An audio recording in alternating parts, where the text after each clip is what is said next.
नमस्कार दोस्तों, बहुत बहुत स्वागत है आप सभी का। दोस्तों, पिछले क्लास में हम लोग प्रॉफिट एंड लॉस से रिलेटेड विभिन्न पॉइंट्स जैसे क्रय मूल्य क्या होता है, विक्रय मूल्य क्या होता है, लाभ क्या है, हानि क्या है, लाभ प्रतिशत व हानि प्रतिशत कैसे ज्ञात करते हैं, उसके बारे में हम लोगों ने सीखा। दोस्तों, इस टॉपिक में हम प्रॉफिट एंड लॉस से विभिन्न परीक्षाओं में पूछे गए प्रश्नों को एक ही ट्रिक के माध्यम से सॉल्व करना सीखेंगे। तो दोस्तों आइए शुरू करते हैं। 30 सेव का क्रय मूल्य 25 सेव के विक्रय मूल्य के बराबर है, तो लाभ प्रतिशत क्या है। दोस्तों, ऐसे प्रश्नों को सॉल्व करने के लिए हम विक्रय मूल्य के रूप में दी गई राशि को अपना क्रय मूल्य बना लेते हैं। क्या बना लेते हैं? क्रय मूल्य। विक्रय मूल्य की राशि को अपना हम क्रय मूल्य बना लेते हैं, यानी CP 25। और विक्रय मूल्य की राशि को जब हम क्रय मूल्य बना लेते हैं तो क्रय मूल्य की राशि को हम विक्रय मूल्य बना लेते हैं। क्या बना लेते हैं? विक्रय मूल्य। क्रय मूल्य की राशि को विक्रय मूल्य बना लेते हैं। अब इसके बाद अब हम लाभ ज्ञात कर लेंगे, क्योंकि हमें क्रय मूल्य और विक्रय मूल्य ज्ञात हो गया। तो लाभ बराबर क्या होता है? विक्रय मूल्य अब माइनस क्रय मूल्य, SP माइनस CP। SP हमारा कितना है? 30 और CP कितना है? 25। घटा देंगे, कितना आया? 5। तो लाभ प्रतिशत कैसे निकालेंगे दोस्तों? लाभ प्रतिशत बराबर लाभ बटा क्रय मूल्य। क्रय मूल्य हमारा 25 और गुणे 100 कर देंगे। 25 से 100 को काट दीजिए और मल्टीप्लाई कर दीजिए 4 और 5 का, कितना आ जाएगा? 20%। तो हमारा कौन सा विकल्प सही है दोस्तों? विकल्प ए सही है। आइए दोस्तों, इसी तरह का एक सवाल और सॉल्व करते हैं, जिससे हमारा कॉन्सेप्ट बिल्कुल क्लियर हो जाए। प्रश्न में दिया गया है 21 पेंसिलों का क्रय मूल्य 15 पेंसिलों के विक्रय मूल्य के बराबर है, तो लाभ प्रतिशत क्या है। दोस्तों, हमने आपसे कहा कि विक्रय मूल्य की राशि को क्रय मूल्य बना लेते हैं। क्या करते हैं? विक्रय मूल्य की राशि जो दी है, विक्रय मूल्य की राशि कितनी है? 15 को हम क्रय मूल्य बना लेंगे, CP बराबर 15। और क्रय मूल्य की राशि को विक्रय मूल्य बना लेंगे, SP बराबर 21। क्रय मूल्य की राशि कितनी है? 21। तो हम क्रय मूल्य की राशि को विक्रय मूल्य बना लेंगे। अब दोस्तों क्या करेंगे? अब लाभ निकालेंगे, क्योंकि हमारा क्रय मूल्य और विक्रय मूल्य मालूम हो गया। तो लाभ बराबर विक्रय मूल्य में से क्रय मूल्य को घटाते हैं, तो विक्रय मूल्य SP कितना हमारा है? 21 है। तो 21 और माइनस क्रय मूल्य कितना है? 15 को घटा देंगे, कितना बचेगा दोस्तों? 6 बचेगा, यानी 6 हो गया लाभ। अब लाभ प्रतिशत निकाल लेंगे दोस्तों। लाभ प्रतिशत बराबर लाभ बटे क्रय मूल्य। क्रय मूल्य हमारा है 15 और गुणे 100। अब इसको काट देंगे,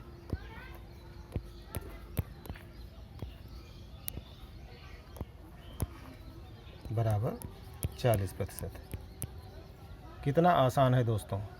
आइए चलते हैं अगले प्रश्न पर। इस प्रश्न में क्या कहा गया है दोस्तों? 32 संतरे का क्रय मूल्य 40 संतरे के विक्रय मूल्य के बराबर है, तो हानि प्रतिशत क्या है। दोस्तों, पिछले प्रश्नों में हम लोग लाभ प्रतिशत निकाले, लेकिन इस प्रश्न में हानि प्रतिशत पूछा गया है। इसको भी दोस्तों हम लोग उसी ट्रिक से सॉल्व करेंगे। आइए देखते हैं कैसे। हमने आपको बताया कि विक्रय मूल्य की राशि को क्रय मूल्य बना लेते हैं, यानी हमारा CP क्रय मूल्य कितना हो जाएगा? 40 रुपये, क्योंकि विक्रय मूल्य की राशि कितनी है? 40। तो विक्रय मूल्य की राशि को हम अपना क्रय मूल्य बना लेंगे और क्रय मूल्य की राशि को अपना विक्रय मूल्य बना लेंगे। विक्रय मूल्य की राशि कितनी है दोस्तों? 32 है, तो 32 बना लेंगे इसको। अब दोस्तों, इसमें हमारा क्रय मूल्य अधिक है और विक्रय मूल्य कम है, इसका मतलब हमें हानि होगी। कितनी हानि होगी? तो हानि को हम क्या करेंगे? क्रय मूल्य में से विक्रय मूल्य को घटा करके मालूम कर लेंगे। तो CP माइनस SP बराबर CP कितना है? 40 और माइनस SP कितना है? 32। घटा दीजिए, कितना बचा? 8, यानी कि 8 रुपये की हानि हुई। तो प्रतिशत हानि ज्ञात करना हमको, तो हानि प्रतिशत बराबर हानि कितनी हुई है? 8 रुपये की, तो 8 को लिखेंगे ऊपर और हमारा क्रय मूल्य कितना है? 40, तो 40 को लिखेंगे नीचे, गुणे 100। 8 से इसको काटेंगे, 5 से 100 को काट देंगे, बराबर 20%। यानी हमारा विकल्प कौन सा सही है? सी सही है। अब अगला क्वेश्चन देखते हैं दोस्तों। यदि 9 वस्तुओं का क्रय मूल्य 12 वस्तुओं के विक्रय मूल्य के बराबर हो तो हानि प्रतिशत क्या है? दोस्तों, इस प्रश्न को भी हम लोग उसी ट्रिक से आसानी से सॉल्व कर लेंगे। देखिए कैसे। हमने कहा है आपसे कि विक्रय मूल्य की राशि को क्रय मूल्य बना लेते हैं। तो विक्रय मूल्य की राशि कितनी है? 12। यानी कि हमारा CP बराबर 12 और ESP कितना हो जाएगा दोस्तों? क्रय मूल्य की राशि। क्रय मूल्य की राशि क्या है? 9। तो 9 को हम क्रय मूल्य बना लेंगे। अब हमारा क्रय मूल्य विक्रय मूल्य से अधिक है, इसका मतलब हमें हानि होगी। हानि कैसे निकालते हैं दोस्तों? हानि निकालने के लिए हम CP में से ESP को घटा देते हैं, यानी क्रय मूल्य में से विक्रय मूल्य को घटा देते हैं। तो CP हमारा कितना है? 12 और ESP कितना है? 9। घटा देंगे तो कितना बचेगा दोस्तों? 3। तो हानि प्रतिशत निकाल लीजिए दोस्तों। हानि प्रतिशत बराबर, हानि हमारी कितनी आई है? 3 रुपये। तो 3 बटे, और क्रय मूल्य कितना है? 12 और गुणे 100। 3 से 12 काट दीजिए और 4 से 100 को काट दीजिए। कितना आया दोस्तों? 25%। कौन सा विकल्प सही है दोस्तों? विकल्प ए सही है। आइए चलते हैं अगले प्रश्न पर।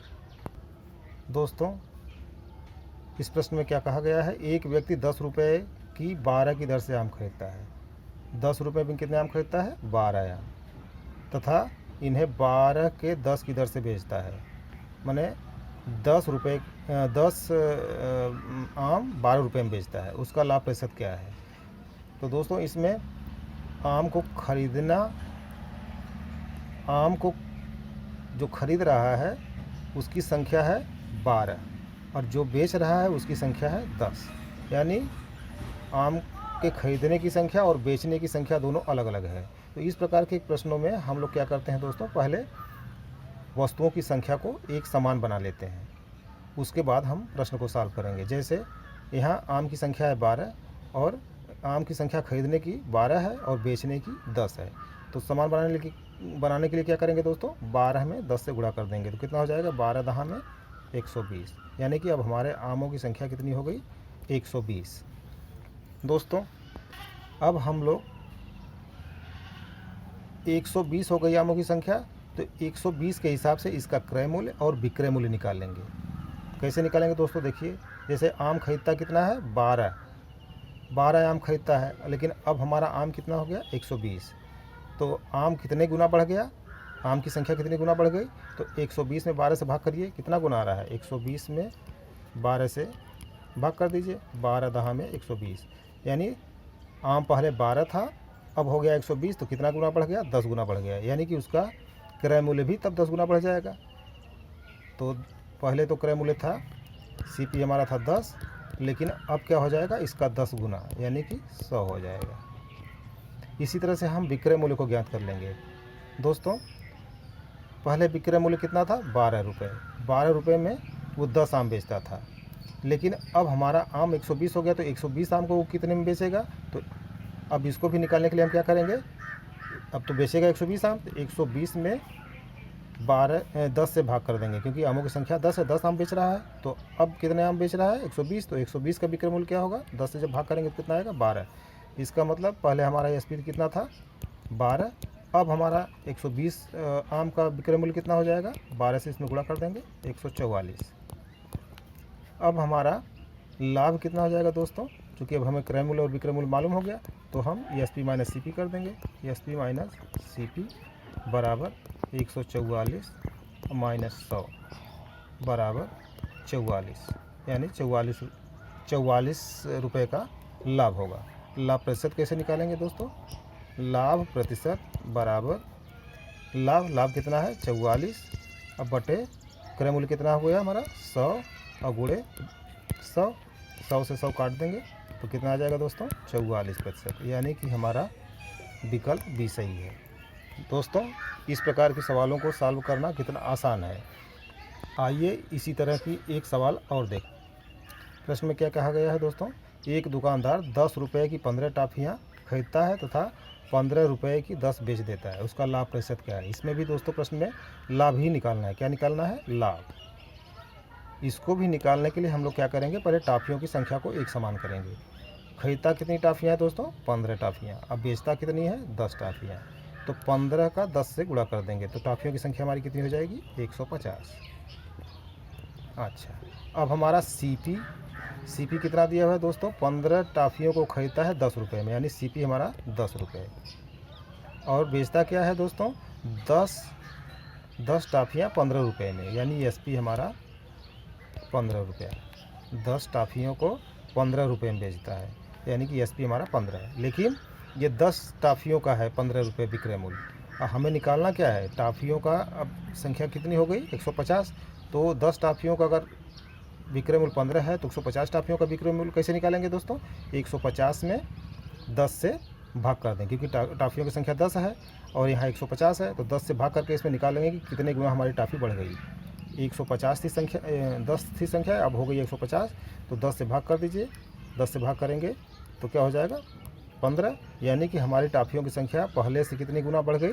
15 गुना बढ़ गई। तो उसका विक्रय मूल्य भी 15 गुना बढ़ जाएगा, यानी 15 × 15 बराबर 225।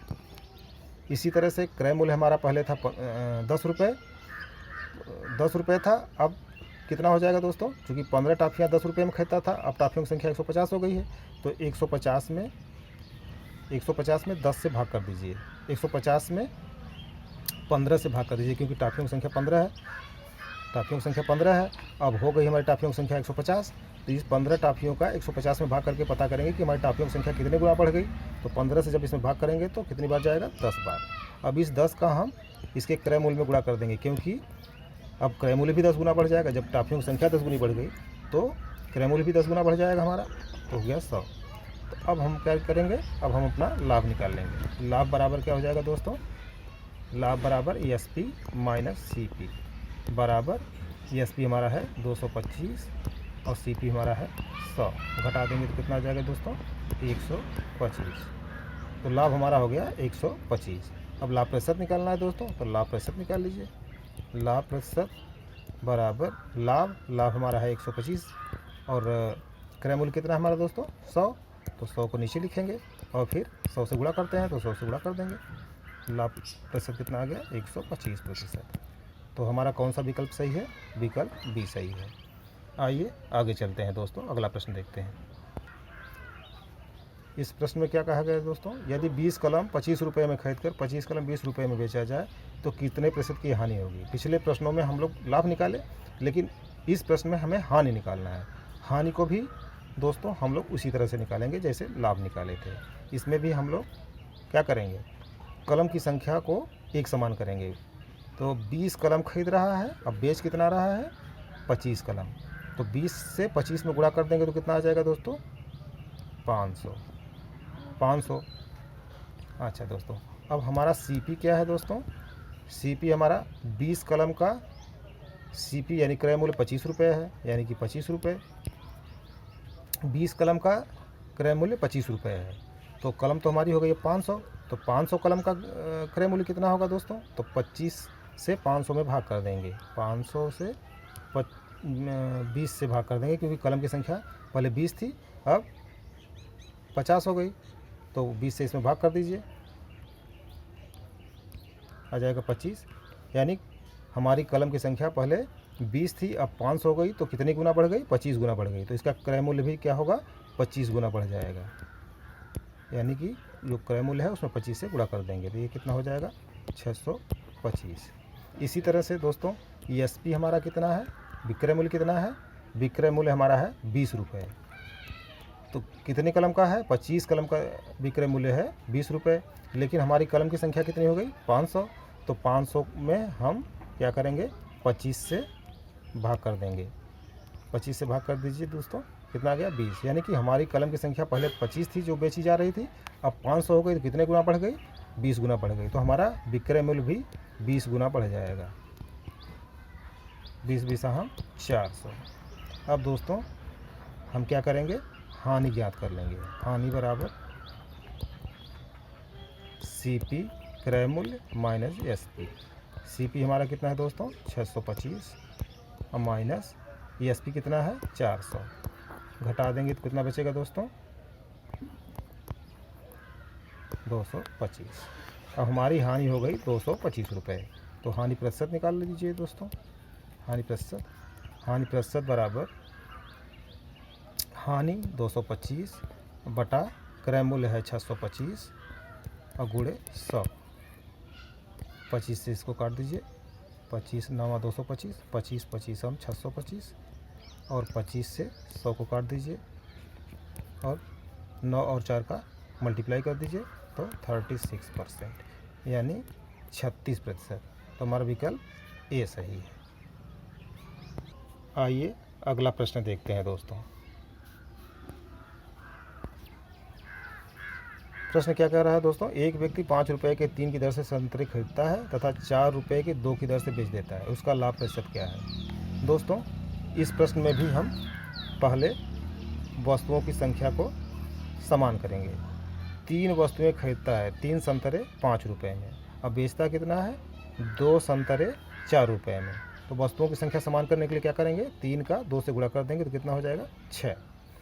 अब दोस्तों क्या करेंगे, चूँकि 3 वस्तुओं का क्रय मूल्य कितना है, CP हमारा कितना है 5 रुपये, 3 वस्तुओं का क्रय मूल्य हमारा है 5 रुपये। तो अब तो वस्तुओं की संख्या 6 हो गई। तो 3 वस्तुओं का अगर क्रय मूल्य 5 रुपये है तो 6 वस्तुओं का मैंने 3 से दुगुनी हो गई वस्तु हमारी, तो हमारा क्रय मूल्य भी इसका दुगुना हो जाएगा। 5 गुणे 2 बराबर 10। नहीं तो देख लीजिए कैसे, जैसे हमारी वस्तुओं की संख्या 3 है, अब हो गई 6, तो 6 में 3 से भाग कर दीजिए, 3 दूना 6 यानी दुगुना हो गई। पहले 3 थी अब 6 यानी दुगुना हो गई, तो हमारा क्रय मूल्य भी तो दोगुना हो जाएगा दोस्तों। जब 6 वस्तुओं को खरीदेगा तो मूल्य भी तो हमें दोगुना देना पड़ेगा, तो 2 से गुणा कर देंगे 10 हो जाएगा। इसी तरह से ESP हमारा कितना दिया हुआ है दोस्तों, ESP दिया हुआ है 4। अब 2 वस्तुओं का विक्रय मूल्य है 4, तो 6 वस्तुओं का विक्रय मूल्य कितना होगा दोस्तों। तो इसको ज्ञात करने के लिए क्या करेंगे दोस्तों, चूँकि वस्तु तो हमारी हो गई 6, पहले थी 2, तो 2 से इसमें भाग करके पता करेंगे कि हमारी वस्तु कितना गुना बढ़ गई। तो 2 से भाग करेंगे तो 3 होगा, यानी कि हमारी वस्तु जो है 3 गुना बढ़ गई। तो इसका मतलब विक्रय मूल्य भी जो है 3 गुना बढ़ जाएगा। तो 3 से इसमें गुणा कर देंगे, ESP में विक्रय मूल्य में 3 से गुणा करेंगे तो कितना आ जाएगा 12। अब दोस्तों क्या करेंगे, लाभ निकालना है हमको, तो लाभ बराबर ESP विक्रय मूल्य माइनस CP क्रय मूल्य। विक्रय मूल्य में से क्रय मूल्य घटा देंगे, विक्रय मूल्य हमारा कितना है 12, तो 12 और माइनस क्रय मूल्य कितना है 10, तो लाभ कितना हो जाएगा दोस्तों, 12 में 10 घटाएंगे तो 2। तो लाभ प्रतिशत निकाल लीजिए दोस्तों। लाभ प्रतिशत बराबर लाभ बटा क्रय मूल्य हमारा है 10 और गुणे 100, 10 से 100 को भाग करेंगे और 10 का 2 से मल्टीप्लाई करेंगे 20%। तो हमारा विकल्प ए सही है। दोस्तों